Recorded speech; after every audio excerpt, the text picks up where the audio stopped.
Today for Show and Tell, we have a documentary by Magical Potatoes. Well, Magical Potato. It's Magical Potatoes advocacy documentary. It's about 20 minutes, a little less than that. And let me read to you what she wrote about it.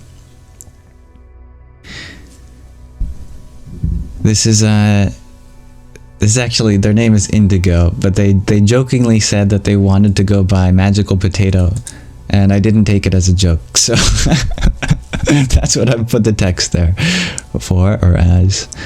It's about the livelihood of the Durmagat indigenous peoples, which I've never heard of, so we'll find out more about them. They wrote, "I'm not sure if the format of this film will appeal to viewers since it's in Tagalog and hasn't been edited for a TikTok template, which might make it appear small on the phone screen. However, it does have English subtitles. Feel free to reach out to me on TikTok if you'd prefer to change the topic, blah, blah, blah. No, it's wonderful. We're going to watch this." And they'd really appreciate my feedback before I feature it on my live. Oops, haven't watched it yet. As it might be a bit heavy and culturally shocking for some. Well, I have trust that it's okay. If there's anything too crazy, I'm sure that we'll just pause it and maybe watch it at another time. So the reason that I wanted to make this short film, I'm speaking as Dear Indigo, even though it is a work in progress, is to inspire others to initiate grassroots movements or offer their skills in ways that support communities in need. I hope it encourages people to explore new experiences, such as volunteering or immersing themselves in different cultures, helping us grow beyond our own echo chambers. This film is based on my undergraduate thesis. I initially thought I would fail because I started the project alone and rushed the paperwork in just a month. However, the universe magically conspired and connected me with individuals eager to help, forest rangers, Christian pastors from various churches, non-profit organizations, filmmaking friends, renowned Filipino historians, and most importantly, the Durmagat tribe. I'm sure I can learn how to pronounce that better, making the project possible. Unfortunately, the COVID-19 pandemic affected the documentary's full potential as it was an integral part of my research. Despite these challenges, the project attracted support, resulting in outreach programs and donations that enabled the Durmagat community to build a temporary water well. Before this, I would visit the Durmagat children yearly to donate school supplies and join outreach programs. These children were the inspiration for my project. Over time, I built friendships with the forest rangers and some tribe members. Since the Durmagat people are selective about who they welcome into the community, I feel humbled and grateful for the opportunity to immerse myself in their culture and learn through hands-on experience.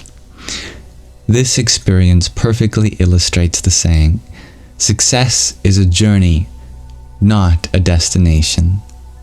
The process, filled with love and learning, became more important than achieving the final goal. The people I met and the experiences I had along the way are what I value most.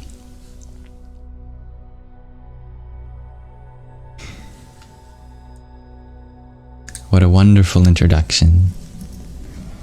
Allow me to now reveal this to you all.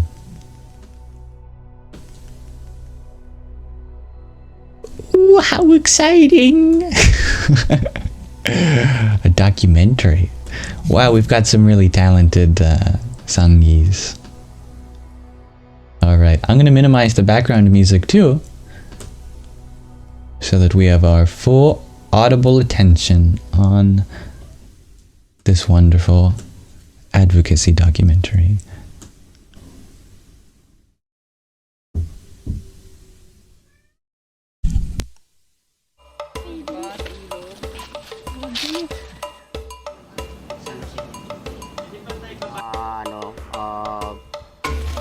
So, ang trabaho po namin dito ay mag-provide ng ng opportunity para sa kabuhayan nila sa pamamagitan ng kanilang pagtatanim ng... Dumating po kami dito sa lugar na ito ay sinusunog po to taon-taon.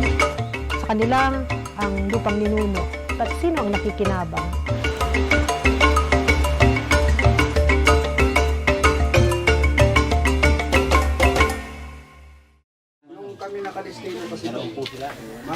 Welcome po sa Punduhan ng mga Dumagat. Ako po si Ma'am Gladys. They call me Ma'am Gladys. Ako po yung chairman ng Sagip Sierra Madre. Kami po yung NGO na nangangalaga ng lugar na to, pati yung mga katutubong nandito. So masaya kami na naabot ninyo kami para malaman at makilala din ninyo ang pamumuhay ng mga katutubong dumagat. Kami po dito ay tumutulong sa mga government agency like DENR and Angat Watershed. So ang Sagip Sierra Madre po, ang advocacy talaga nito ay yung forest protection and rehabilitation ng watershed. And alam naman natin po na itong lugar na to ay dito nanggagaling ang almost majority ng source ng water sa buong Kamaynilaan.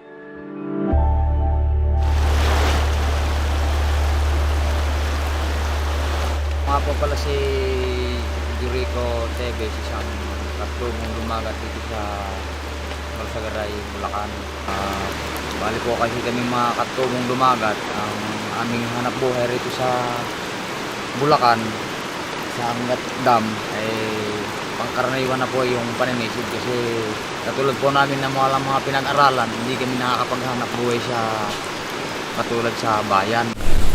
Kaya ang tanging hanap buhay lang ho namin ay ang pangingisda, panghuhuli ng isda, pamamana. Pag minsan po pag tayong ganitong tag-ulan, mahirap ang pangingisda. Sumasidlan po kami sa ibang mga hanap buhay katulad ng pagbubukawi, pagyayanto. Yan po.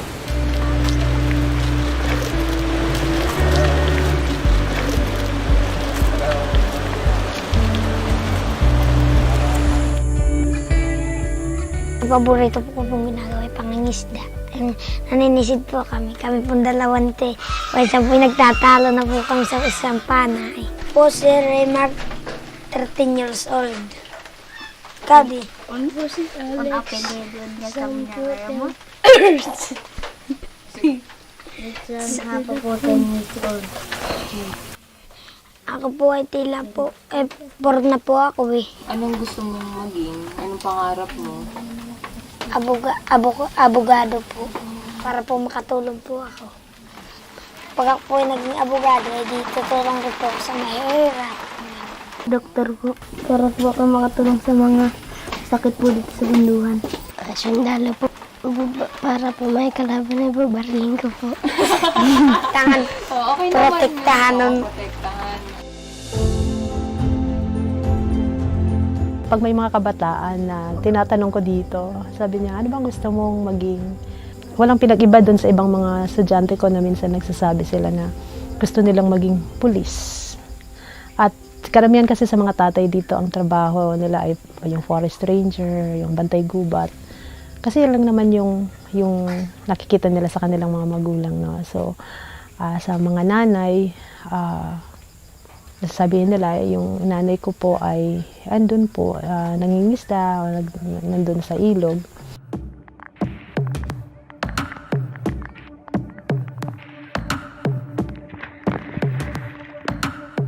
Katulad unang-una ho, importante sa amin yung bangka. Kasi yung hanap buhay na ho namin andyan sa hulo. Dito naman po wala namang ibang hanap buhay rito kung hindi yung pagbubukawi. Ay yung pagbubukawi naman po kasi na nakukuha din may panahon lang siyang nabibili. Kaya lang po namin nagagawang manisid pagka nagbabayad kami rin sa may-ari ng bangka. Eh, hindi naman po kayo makakapanisid dyan sa hulo kung wala kaming bangka. Ngayon, kung mayroon po kaming bangka, eh mas giginhawa po ang aming paghahanap buhay kasi hindi na namin iisipin kung saan kami kukuha ng pambabayad namin sa bangka. Dahil dati po kasi nung wala pang dam, hindi kami nangangailangan ng bangka, kundi gumagawa lang kami ng balsam katulad ng buho na yan. Gagawa lang kami niya, meron na kami, ayan, Eh ngayon hindi na pwedeng ianod. Eh may dam na. Hindi na aagos yung ilog. Kaya mas nahirapan kami dahil wala kaming sasakyan. Naninisid po kami paggabi.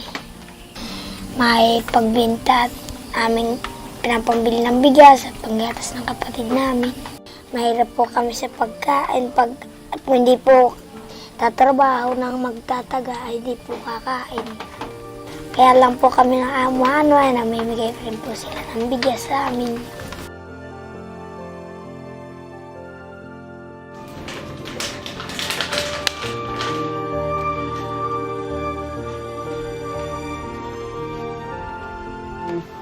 Dumating po kami dito sa lugar na ito ay sinusunog po to taon-taon. Wala ho itong kakahoy-kahoy dahil sa ginagawa nga ng mga mag-uuling, mga ilegalista. Pinagbabawal po talaga namin dito ang pumutol ng kahit anong puno. Ang hindi lang po namin pinagbabawal kagaya po niyang buho saka yung bukawi.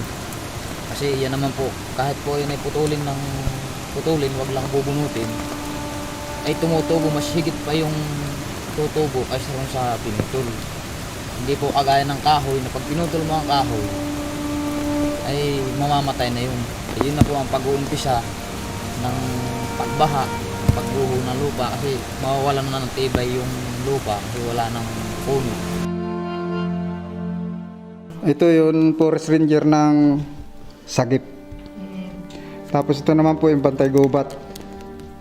Kami po noon, nung unang-una kami nagkuha ng forest ranger, kami po ay kumukuha sa mga matataas, DNR, kapitulyo, waterseed, hanggang nanumpa po kami na pinakuha kami ng mga matataas ng DNR. Parang training, ganun. Paano ka manguhuli ng tao. Yun po ang pinag-aralan namin. Ito po yung ginagawa namin, ma'am. Bilang NGO po, wala po kaming tinatanggap na sahod. Buong puso lang po namin na ginagampanan yung pangangalaga ng ating kalikasan. Ako po si Rody Beron po na isa po sa mga kumakatawan po sa mga forest ranger po dito. Ang samahan po namin dito ay Sagip, Sierra Madre Environmental Society. Mula dito sa boundary ng Nueva Ecija at DRT, hanggang doon po ang bali iniikutan namin. Yung anak ko pong si Lorit, nag-aaral po yan dito. Ngayon, nasabi niya sa akin, nung hulo siya, ano kaya tatay kung tumira ka na doon? Parang sama-sama tayo pamilya. Sabi ko, pag titingnan ko, ang trabaho ko po sa hulo, maglalambat. Maganda po trabaho ko. May sarili akong bangka, may sarili akong motor. Ngayon ay naisipan nga ng anak ko, hinaya ko rito. Ngayon, nung dumating naman ako dyan, ang bahay pa lang po ng kuha dyan, kubo-kubo. Walang yero. Lahat anahaw, buho. Tapos ang nagawa yun, ginawa ko na naman yung tinitirhan nila ngayon, yung kitchen.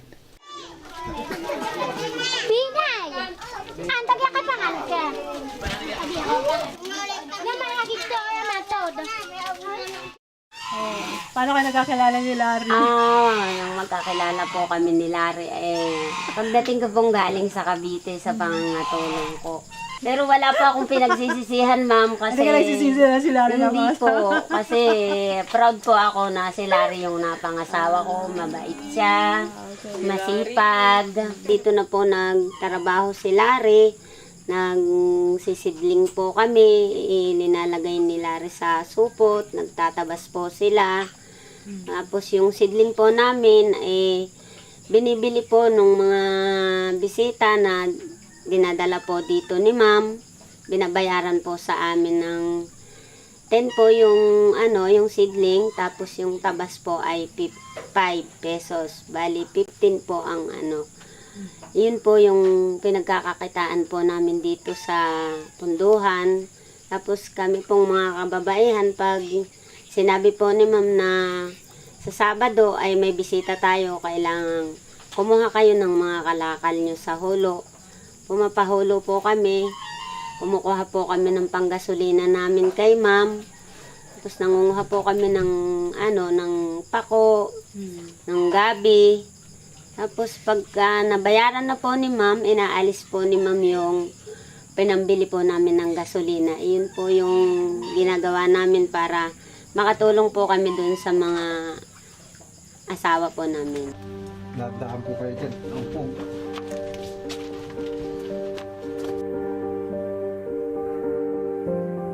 Ang trabaho po namin dito ay mag-provide ng opportunity para sa kabuhayan nila sa pamamagitan ng kanilang pagtatanim ng mga seedlings na yun din po yung kinukuha namin at binibili namin sa kanila na itinatanim para ma-reforest po itong lugar. Bahagi na rin po ito na sila na rin po yung mag-aalaga ng pananim at sila na rin po yung mag-nurture niyan. Ako po si Eduardo Molito, alias ko ay Bado, na nakatira dito sa Suha. Ako ay dito na tumanda sa paghahalaman namin dito. Anak ko dito, nag-forest ranger, Gary, Jerwin, saka si Anding. Yan ang mga anak ko dito, na nag-forest ranger. Ano sila, nag-iikot dito sa kabundukan, malayo ang naabot nila, mag-iikot. Kaya sila umalis dito na parang wala kasi silang kinikitang maayos. Ilan po kayong forest ranger na indigenous people po? Kung kami dito, noon, 16 kami. Ay sa ngayon, ilan na lang kami, 8 na lang. Hindi ko may katulad ng Bantay Gubat na ipo lang ang dam lang ang hinahawakan nila, pinapangalagaan. Kami po mga porsenger, buong Sierra Madre. Yun po ang pinapangalagaan ng porsenger. Yun po ang aming tungkulin, pinanumpaan, pangalagaan yan. Kaya lang po, sa ganito po, na sitwasyon, kakunti na kami. Kaya paikot-ikot na lang kaming gumagalaw. Nagiging problema lang po namin bilang mga forest ranger kasi po kami naman talagang wala naman kaming benepisyo sa aming mga pinaglilingkurang ahensya sa mga pangangailangan po namin. Katulad ng mga gamit namin sa operation. Siyempre, kailangan pagka umakyat kayo sa bundok, kailangan yung mga backpack, flashlight, tsaka raincoat na ipapangako rin sa amin ng ibang ahensya na pinaglilingkuran namin na magbibigay sila ng ganun. Pero ang totoo, hindi naman nangyayari.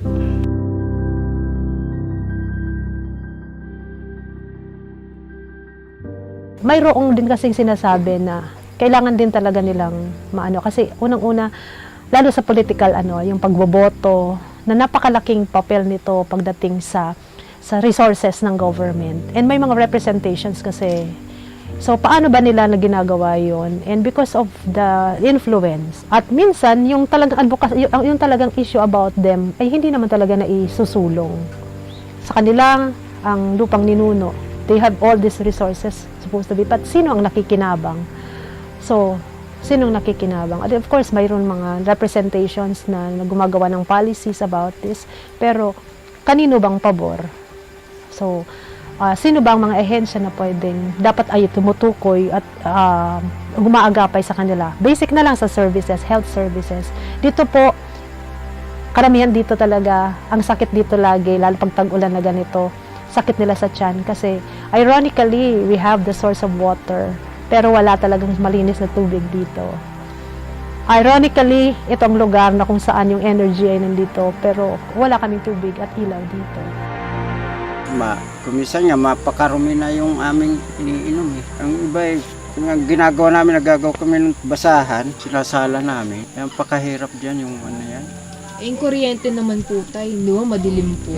Ay, kuryente, wala kaming kuryente. Analaang, kumisan kung kami kumakain, nagbabasag na lang kami ng buho, lalagay namin sa apoy. Habang kami kumakain, maliwanag na yun. They have their own issues, particularly issues on how they are being used by people who are really benefiting from this mountain of Sierra Madre, di ba? But as public school teacher, it's really challenging on my part to see them na yung edukasyon nila talaga hindi nila natatapos. We've been attempting for so many times na since 2015 when I started the volunteer work. We started with ALS, Alternative Learning System. We started with mga kung ano-anong mga approaches for them to be able to really adapt with the education that we are offering. Ay, gusto ko nga pong mag-aaral at matutupuan para yung pangarap ko matupad ko. At pag yung hindi po ako mag-aaral, hindi ko naman po matutupad. Pag nag-aaral po ako at pag natupad ko po ay makakatulong po ako.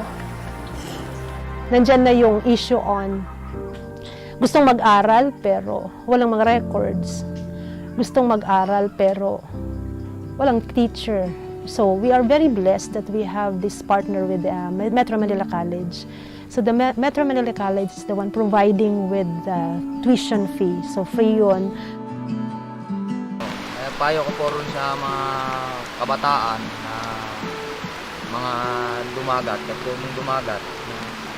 Pagka sila pinag-aral ng mga magulang nila o kinuha sila ng mga Tagalog na para pag-aralin, huwag na silang magdalawang isip, panghinayangan na nila, pagpatuloy nila yung kanilang pag-aaral hanggang sila makapagtapos para hindi nila maranasan yung ganitong buhay. Amin na mga matatandang dumagat na hindi nakapag-aral ay mahirap. Maabot nila yung kung ano yung kanilang pangarap, hindi nila dadanasin yung ganitong hirap. Mula nung hawakan namin itong lugar na ito, gumanda na ang tubo ng mga punong kahoy dito at dumami. Bilang chairman po ng SAGIP, ang advokasya namin ay ang pagpapanatili nitong watershed. At the same time, yung kabuhayan din ng mga katutubo. Na, hindi naman po ito settlement kasi ito po ay isang center. Kaya kumbaga sa yung SAGIP po, yan po nakang-umbrella. But punduhan ng dumagat ay isa lamang sa proyekto. Pero priority po talaga ay yung pag-reforest at pagpapatanim ng puno. Kasi time will come, we dream that this place will become the mini forest. Alam namin na malaki ang challenge sa environmental mga issues, pero sa abot kaya po namin ito ang gusto namin gawin dito sa lugar na to. Since ito ay pinagkatiwala sa amin ng ating Panginoon at ng mga authority, ng DNR at ng mga ahensya, ang aming ka-partners.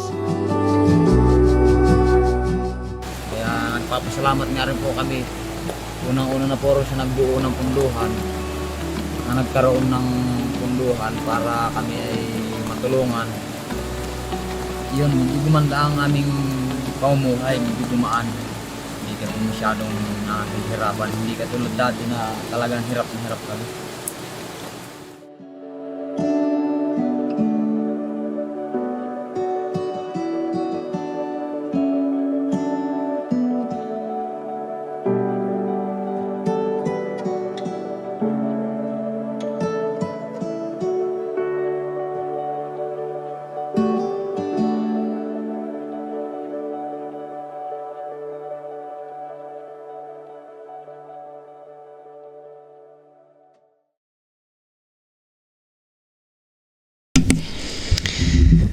How amazing it is to have such talented Sanghis from all around the world doing such amazing work for their community and the people around.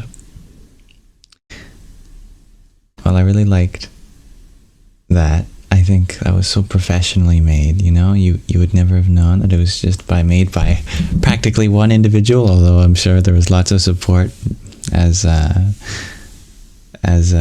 she mentioned. But you know, that could have been made by a whole studio with all the framing and everything, the music.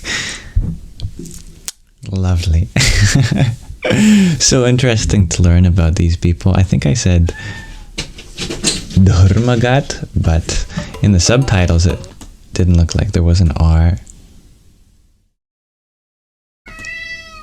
Oh, yeah, I think I hallucinated the letter R in there. Just Dumagat. Anyway, thank you so much, dear Magical Potato or Indy, for sharing this. Indigo, thank you. This was a lovely adventure through another culture and the problems that they face. I thought it was so interesting how you were going in the cave and everything. What a beautiful environment too. Certainly a natural landscape that deserves to be taken care of, and that includes the people there as well. I was thinking about that too, dear Phoenix Witch. Is there a donation page we can donate, how we can support? I don't think Indigo left one for us, but yeah, I would love to know as well. So that's something that we'll have to figure out at another time, I guess. Anyway, you know the name of the tribe now, DUMAGAT, and hopefully that can bring up results online. Very lovely and unique show and tell. A documentary. That's pretty cool. Thank you.